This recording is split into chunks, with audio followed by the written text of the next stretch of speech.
Our tale today is about two very familiar faces.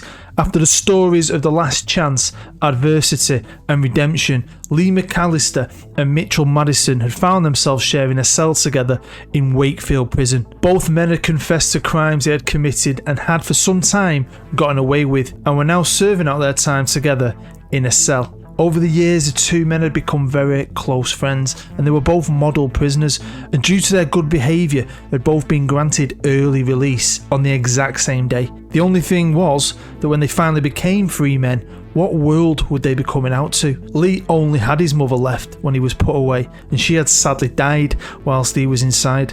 As for Mitchell, his beautiful wife back in the USA had died too in an accident on their farm, and his adopted son Bobby had disowned him, blaming him for his mother's death. So with nothing to come out to, the two men knew not only would they have to stick together, but their new free life would need a purpose. So they headed straight for the first pub they could find to get a drink and to discuss a plan they had been brewing in their minds together for years. To get their plan off the ground though, they would need a lot of money.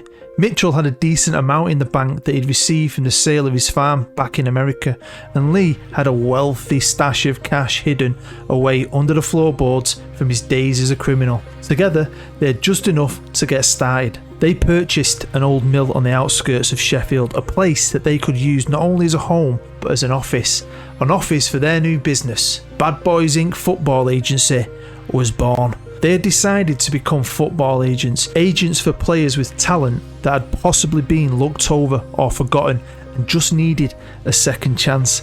Players they could sign on the cheap and hopefully get them signed up to bigger clubs, making them a tidy little profit in the process. Now, when Mitchell was the agent of the famous wonder kid Daryl Motion, he would get sent tapes from really young players all over the world, showing off their skills and hoping that he would sign them. Tapes he still had in storage. So Mitchell and Lee sat down and spent days watching hours and hours of this old footage of kids from all over the world showing off their skills.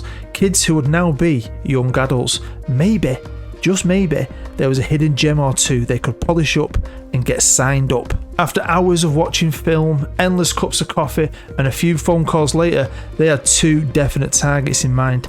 All they had to do now was convince these two players to sign up with them and come back with them to the UK and hopefully get them signed up by a professional club. So while Mitchell stayed back in the office doing, Mitchell business things, Lee jetted off to meet the first player. In economy, of course. Money was pretty tight. So the first stop on Lee's travels was to Brazil, Rio de Janeiro to be exact, and after spending a day or so on the beach topping up his tan and enjoying his freedom, Lee went to meet the first player. That player, or former player, was Oscar Romario, an attacking midfielder / striker who now helped his father run the family grocery store. As a child, Oscar had been hailed as the Brazilian Messi. He had the same style, but he also had the same issues with his height. The only difference was Oscar's family refused to give him the growth hormones that Messi had taken as a young player, and as his teammates grew, he didn't. And after being released at 18, Oscar had hardly played football since, and at 21 years old and standing tall at a whopping 4'11", thought he never would ever again. That was until he met Lee and heard all about the project and how both he and Mitchell believed they could find him a club in England. Next on Lee's mini world tour, he was off to Namibia in Africa to find the next former player, one of the tallest players ever on record, the 6'11" striker and man mountain called Hassan Tarumba. After watching some local games in the capital city and doing some investigating, Lee had finally found out what had happened to Hassan. Recently out of prison himself, he was now working as a male model, thinking his football career was well and truly over. You see, Hassan had been out celebrating with his teammates after a victory over their local rivals when they had been harassed by some corrupt police officers.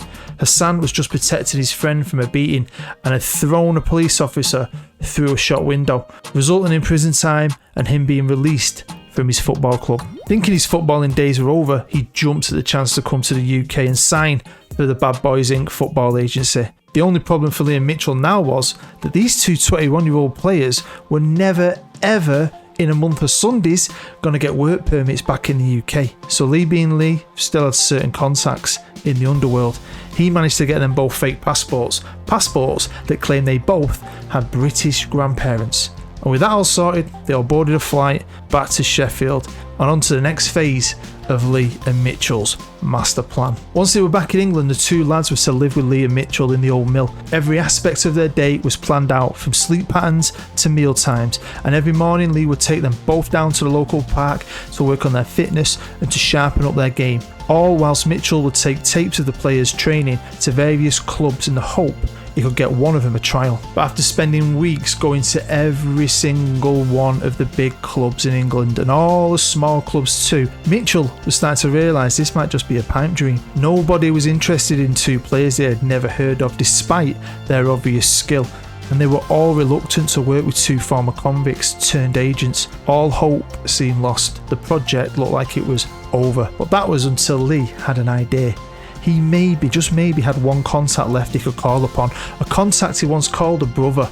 A friend he lost through jealousy, but a friend who had forgiven him in time. That friend was Rich Beck. Rich had now retired from football after the story of The Last Chance and had been living out in Australia with his beautiful wife.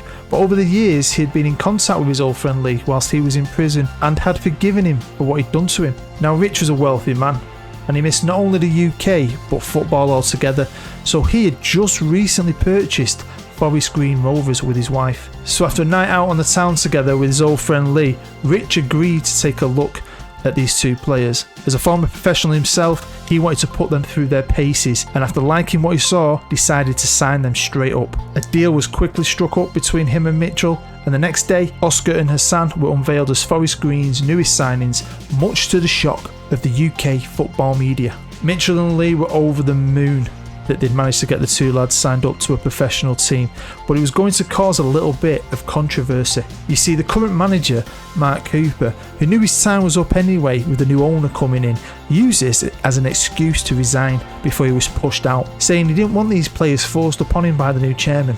Now managerless, and with the season just days away, Rich Beck had a problem. He needed a new manager, and he needed one straight away. So thinking with his heart and not his head, he offered the job to his friend Lee McAllister, and Lee jumped at the opportunity as he had grown close to Oscar and Hassan over the past months, and with himself in charge of the team, knew they would get a fair shot of proving to the footballing world they had what it takes to play. So with Mitchell as their agent and Lee as their manager, how well will the 4'11" Oscar Romario do and the 6'11" Hassan Tarumba do for Forest Green? Will they go on to have successful careers? Can they play well together despite the size difference? And which one will turn out to be the better player? Well, it's time to find out in the story of Bad Boys Inc. Hello, I'm Bood and welcome to another story video on my channel. As always, thanks for joining me. Your view is absolutely massive and massively appreciated. If you're feeling in a good mood, hit that thumbs up, subscribe if you're new, get involved in the comments and let me know what you think about the video. And if you're brand new to the channel and you enjoyed this video, I've done loads of stories over the years. There is a playlist down below in the description. There's also a link to a playlist for my current series, The Road to Anywhere, a journeyman adventure which I absolutely love. Maybe you will too, so why not check that out? So Bad Boys Inc. is kind of a continuation. Forget timelines though, don't worry too much about dates, but it's a continuation from my three first stories really of this year. The Last Chance, where Lee McAllister betrayed his best friend because he was just jealous because he was becoming a footballer and Lee got cut by Sheffield Wednesday. Rich Beck, his best friend, also won the girl and he didn't, and he framed his friend for being a drug dealer. His friend went to prison for 10 years in The Last Chance, came out and had a career because Lee finally confessed, felt guilty and went to prison. And then in the other stories, in Adversity, Mitchell was the agent and manager of the wonder kid Daryl Motion, but he got himself into trouble, got himself into a little bit of debt, and stole all his money, left him for dead, went to America, nearly died, but redeemed himself in Redemption. So he confessed as well. So they both ended up in prison, and they both come out of prison, and they've opened up this agency. You've seen the story. We're going to follow the story of these two young players. Now, one's tiny and one's massive. They're not exactly the same type of player, but I just thought it'd be quite cool to have a really little one and a big one. I've done something like this in the past, a long time ago before we were doing stories, but I just wanted to play around with a tiny little player and a really big player. But this story does have a crazy twist. It's got an ending to it I didn't expect. It's come out of the blue. It was really cool to see when I opened up, because I just holiday into the future and see what happens. So when I did see the ending, I was pleasantly surprised, and I can't wait for you to see that. So I think we'll just get into the video. So here we are with the Rovers, Forest Green Rovers, a club that's building a wooden stadium apparently, and that's the stadium I used in the graphics of the story, because I think that sounds insane but also quite cool. Hopefully no one drops a match anywhere. A wooden stadium. I'm guessing it's going to be modern, obviously, but wood. How long will it last? I don't know. I find it absolutely insane but cool at the same time. Them kits as well. I know they're going to have changed soon, but them kits are amazing, aren't they? I love them kits. Every single one of them kits is awesome. How can Forest Green have kits like that, and Manchester United, my team, always have turd kits? It annoys me. Really does. But anyway, Forest Green Rovers, obviously founded in 1889 and now managed by Lee McAllister and owned by his best friend Rich Beck. As you can see, there is Rich up there. I didn't put his wife in it. Couldn't be bothered. In fact, I forgot what her name was. She's beautiful, isn't she? Some of you might remember who she is in real life. Beautiful woman. Oh, if you don't know and you want to know, you can ask me. I'll let you know in the comments. And here's Mitchell Madison. He is the agent. He is the owner of Bad Boys Inc. Lee still works with him at Bad Boys Inc. But he got this opportunity to become a manager thrown at his feet, and he couldn't say no. So he's going to be a manager. Nice little side story, hopefully. But yeah, Mitchell's going to look after the two boys, just them two boys. Always looks to get the very best deal for both of his clients and himself, even if it requires a prolonged and drawn out negotiation process. Good businessman. If you've seen them all stories, you'll know he was a bit of an ass once, but he did redeem himself. He knows what he's doing. Yeah, if you haven't checked them out, go and check them out. Let me know what you think. So with these two players, I made them exactly the same when it comes to potential and ability. So they're starting off at 120 and they can go up to about 175, which is good. Can become a Premier League player potentially. Obviously, they're never going to be the world's best, but they still could become very good players. But they're starting at an older age, 21, 22, now 22, right? So they've missed quite a bit of football. I'm not putting any history on or anything like that. I'm not going into mega detail with their history. We're just chucking them in at the deep end. The only thing different, obviously, is the height. As you can see, Oscar Romario, the Brazilian, is 4'11", and the positional aspects. He's an attacking midfielder who can cover up top, but he's tiny. And obviously the other guy is a big, massive striker. And I'll let the computer flesh him out. The computer decide what attributes he had, just for a bit of fun. Now, you may have noticed it says they're English, and this is a bit of a fault, I think, with the editor. It does it a few times, and I don't know why. Sometimes when you give them a second nationality now, it gives them that second nationality as their main nationality. But it doesn't work. It's so weird. I think it's a major fault, mate, because even though he is born in Brazil, nations eligible for is Brazil, but it says his nationality is English. What's weird is that if he played for Brazil, it'll come up as a cap for England. It's so stupid. I don't know why it does it. So say he gets 10 caps, it'll say England 10 caps on his page. Them 10 caps will not be for England. So even though it says he's English, trust me, he is Brazilian, and English is his second nationality. And that happens to this guy because, I'm not, a bit of a spoiler, Oscar doesn't play for Brazil, but Hassan does play for Namibia. Namibia. Get it out eventually. So he'll say, look, he'll say he's English there, and later on he has loads of caps, but they're not for England. They're guaranteed. They're all for his home country. It's so stupid. But as you can see, you know, they're okay. They're starting their career out at Forest Green, and they're going to stay at Forest Green. It's quite cool, you know. There's two aspects of this. They're quite cool. You can't predict it. All I do is I set it up on a holiday right into the future, and I jump in at different points. I've had a quick look, and there is something really cool happens to these two lads, and then there's something else that happens later, which I can't wait to share that with you, to be honest. So this is Lee, a manager, and he's not the best. I'll be honest with you, I didn't make him to be a superstar manager. I think his max potential is like 155. So, you know, he could maybe make it to a Premier League team one day. I just hoped that the first few years they'd all stay together. He could guide the two lads, because eventually, surely everyone's going to move on. So I'm not honestly too sure where Forest Green would have been in bookies' odds before he added these two players, but they're currently second behind Salford as favourites to go up. And Romario and Tarumba apparently are the two best strikers in the league, so it'll be quite cool to see what goes down. So let's have a good jump. Let's have a bit of a time jump and see what goes on. So we've now jumped 10 years into the future, and Mitchell Magic Madison is still the Boyz agent. They're both 32 years old, and Oscar Romario plays for Everton worth up to 29 million. Hassan Tarumba plays for Bournemouth. He's worth up to 18.5 million. But I did say something quite cool happened. It's quite weird, but cool. But first we'll look at Oscar Romario, currently at Everton. Never played for Brazil. Ignore that English thing, honestly, it's so weird. Does my head in that.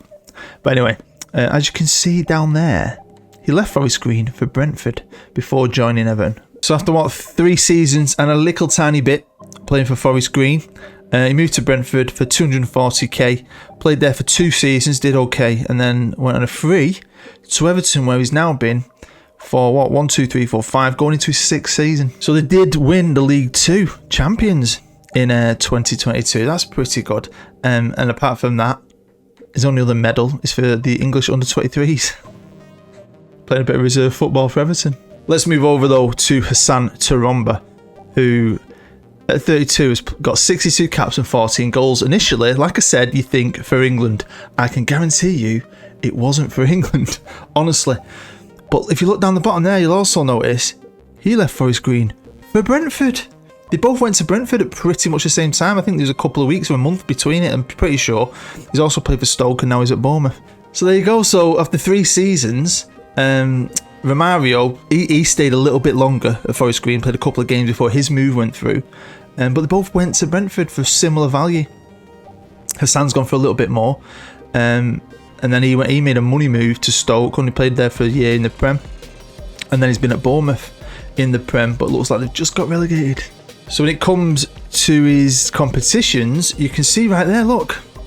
First international cap against Togo, age 22, for Namibia. And I've checked, he plays for Namibia. Or he did before he retired from international football. So weird. So does my head in that, I'll be honest with you. So obviously he won Sky Bet League 2.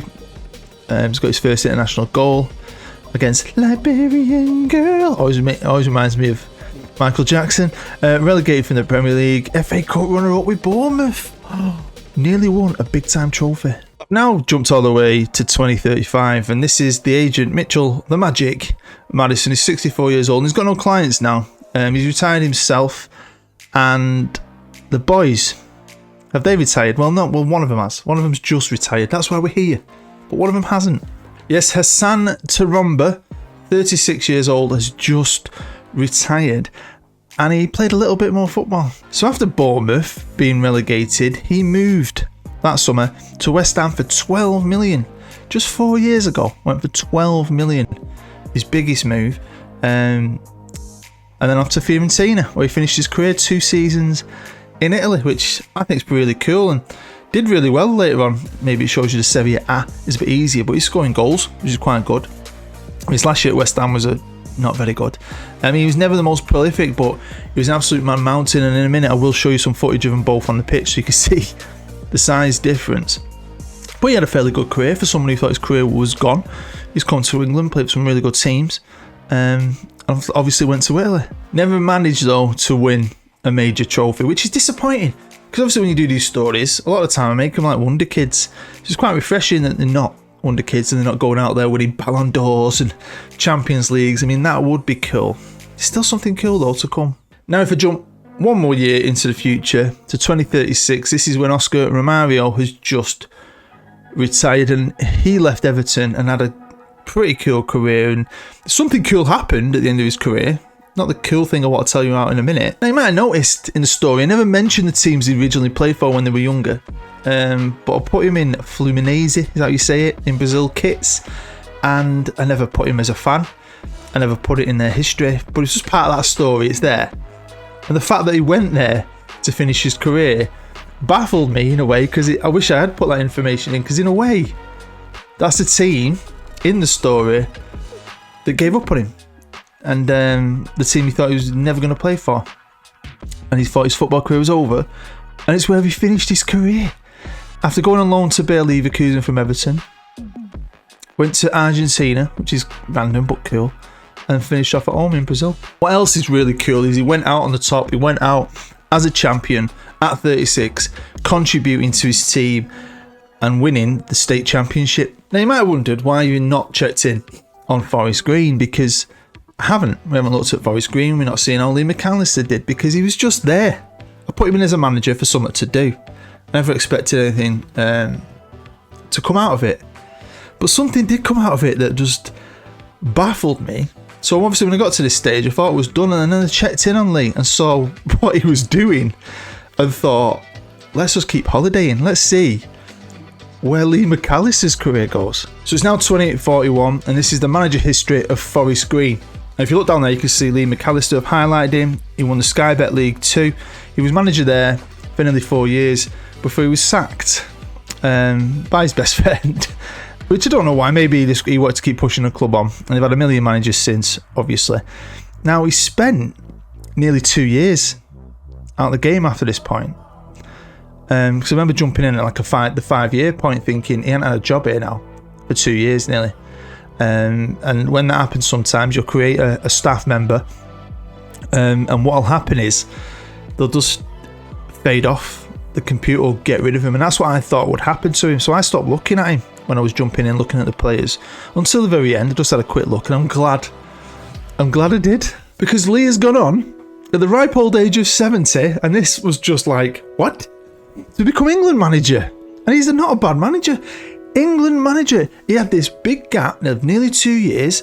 Let's check it out. Hopefully you can see it. So he left Forest Green in 2025, and then he went to MK Dons in 2027, was there for a year, was at Swansea for a year, was at Burnley for a year, looked like he was at Southampton for 3 years, then at Leeds for a year, not long at Everton, a year at Crystal Palace. So a lot of jumping around, a lot. But then he became Ukraine manager, which is awesome. You know, we all stand with the Ukraine, of course we do. But then last year, in 2040, got the England job. Now if you check his biography, you can see all the information there for yourself, but you can also see what he's won, and he's won quite a few little like league titles here and there. Sky Bet League 2, League 1, the Sky Bet Championship. So you know, he never won the Premier League, but he's won all the leagues below as a manager. Going into 2042, Lee was manager going into a World Cup year, a World Cup that he won. And this is why I love stuff like this, because he was a side character that I thought 2 years out of management was going to do nothing. Went and had this alright career at some really good teams, don't get me wrong. Went to the Ukraine and I thought that was cool. Gets the England job, only goes and wins the freaking World Cup on penalties against Holland, but he's won a World Cup, then retires. Just in case you're wondering, Rich Beck sold the club in 2028, 3 years after he sacked his friend, cashed in. Him and his wife, apparently they've gone off back to Australia, so fair play to him. He gave him an opportunity, he gave the boys an opportunity. They had a decent career. Lee had the best career ever for an ex-convict, and I'm sure Mitchell made a ton of money from all them agency fees, so I was really happy with this. It's just a cheeky little story, bit of fun, which I didn't think was going to be that great in a way, just because them two players are not WONDERKIDS. I didn't know what was going to happen with them, but to have that at the top there with Lee just made it brilliant for me. Loved it, absolutely loved it. I also love this. So obviously we've jumped forward a bit more since the lads have retired. They've been retired quite some time, and Oscar Romario wanted to be a manager, and he's turned into a good one. Never usually get to see this because I never usually go on past the players, do I? He became a manager, and he's managed some teams in his home country, and he's currently the manager of the team that released him, that he finished his career with, and I think that's brilliant. Well, unfortunately, the game has thrown him away. He obviously never went on to be, was it head of youth he wanted to be, I think? And that's what happens. It filters out people who are doing nothing eventually, and Hassan never went on to do anything, so, you know, quite sad. But that's what I thought had happened to Lee McAllister, because it's happened to loads of characters I've made in the past. But I'm buzzing for Oscar. At least he did something. Well, there you go. That is the end of Bad Boys Inc. As always, thanks for joining me. Your view is absolutely massive. Thanks to the real Lee, Mitchell and Rich, and of course CP, for allowing me to use all your faces again. It's nice to build these stories within stories. Just a little bit of fun for weekend. If you are brand new, you enjoyed it, don't forget, check the description. You'll find a playlist of way more stories, and hopefully go and check out The Road to Anywhere. Hopefully you subscribe. I love subscribers. You're awesome. You guys let me do my hobby. I always say that. But yeah, I've got another story in the pipeline with characters I've never really used before. I'm quite excited to put that out. Maybe a couple of weeks before that comes out. You'll just have to get stuck into The Road to Anywhere, won't you? But anyway, thank you. Stay happy. Stay safe. I'm Bood. I'll see you next time.